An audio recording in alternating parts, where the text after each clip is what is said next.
Their pilots flew at extremely low altitude over the water, often only meters above the waves. Witnesses described their jet exhaust causing ripples across the sea surface as they raced toward their targets. Their speed, small size, and low-level approach made them elusive targets even for experienced Iranian pilots, despite repeated Iranian claims of successful interceptions.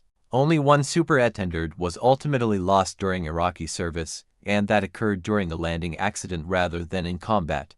Iran quickly retaliated with its own campaign against Iraqi and Gulf shipping. Iranian F-4 Phantom fighter jets attacked tankers carrying Iraqi oil, while Iranian naval forces and Revolutionary Guard speedboats harassed commercial vessels linked to Iraq and its Arab allies.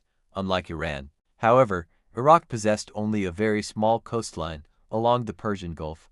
This made Iraqi shipping especially vulnerable. The Iraqi Navy was also relatively weak and had already suffered severe damage from earlier Iranian airstrikes. Iraq depended heavily on foreign tankers and international shipping companies to move its oil exports through the Gulf.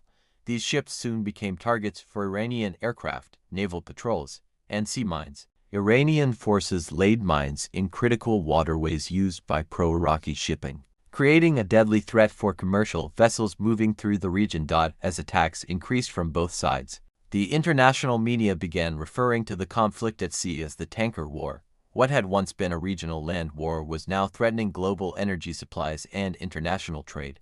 For Western powers, the situation became intolerable. The Persian Gulf was one of the world's most important oil routes, and any disruption risked severe economic consequences far beyond the Middle East. In response, major naval powers, including the United States, Britain, and France, deployed warships into the Gulf to protect commercial shipping and escort tankers through dangerous waters. Their presence dramatically increased the risk of direct confrontation between outside powers and Iran.